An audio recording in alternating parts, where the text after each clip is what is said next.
Magandang oras na naman sa inyong lahat mga kaibigan. Ang ating pag-usapan ngayon ay ang pinakabagong senatorial survey na ginawa at inilabas ng Pulse Asia Research Incorporated.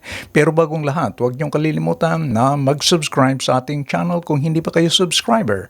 Please like, comment, and share. Pakiclick na rin ang notification bell para hindi niyo makaligtan ng ating mga bagong video. Balik sa ating topic.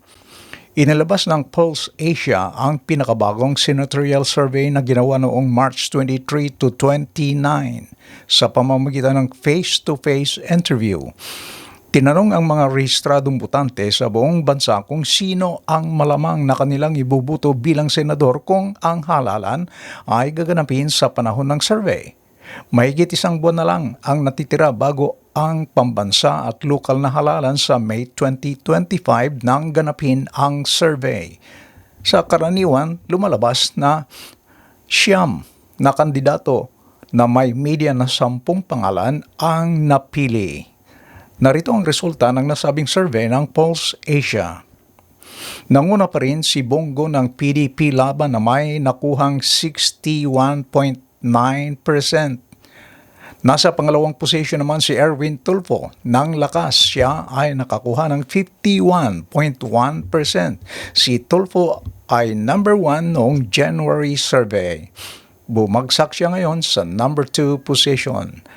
Nasa ikatlong pwesto si Bato de la Rosa ng PDP Laban. Si de la Rosa ay nakakuha ng 48.7%. Ang sumunod kay De La Rosa o ang nasa ika-4 na posisyon ay si Tito Soto ng NPC. Si Soto ay may 42.2% na votes sa mga respondents.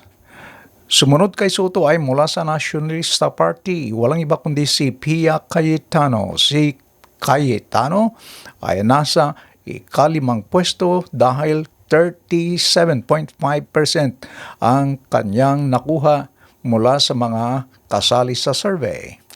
Si Bong Revilla naman ng Lakas ang nakakuha ng ika-6 na pwesto. Siya ay may 36.9%. Isang independent candidate at dating senador ang nasa ika-7 posisyon. Siya ay si Ping Lacson. Si Lacson ay may 36%. Sumunod kay Lacson ay isa na namang independent candidate. Nasa ika-8 pwesto, si Willie Revillame na may 35.7%. Ang nasa pang-9 na pwesto ay isa ring independent candidate, si Ben Bitag Tulfo. Si Tulfo ay may nakuhang 35.4%. Ang nasa ika-10 at ika-11 pwesto ay napunta naman kina Abi Binay at Lito Lapid. Si Binay at Lapid ay kapwa nakakuha ng 35.3%. Ang nasa ika-12 pwesto ay si Manny Pacquiao ng PFP. Si Pacquiao ay may 32%. Mga kaibigan, yan ang mga nasa Magic 12. Pero hindi malayo ang mga kandidatong sumusunod at mayroong chance para makapasok sa Magic 12 bago mag-eleksyon. Ito ay sina Philip Salvador ng PDP Laban, 30.9%, Camille Villar ng Nationalista Party, 29%, Bam Aquino, 28.6%, Rodante Marcolita, 28.3%, Amy Marcos, NP, 27.6%, Kiko Pangilinan, Liberal Party, 26.8%. Attorney Jimmy Bundok, PDP Laban, 20.4%. Benhor Abalos, PFP, 20.3%.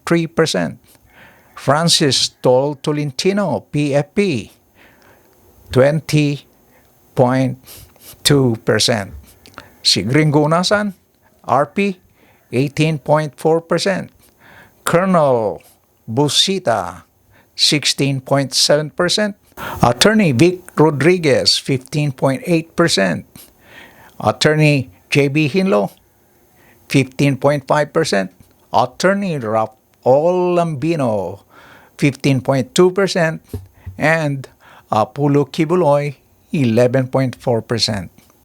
Mga kaibigan, yan ang survey na isinagawa ng Pulse Asia Incorporated. Kung meron kayong opinion, meron kayong pananaw sa survey, please leave your comment. Hanggang sa muli, maraming salamat sa inyong panonood. Bye-bye!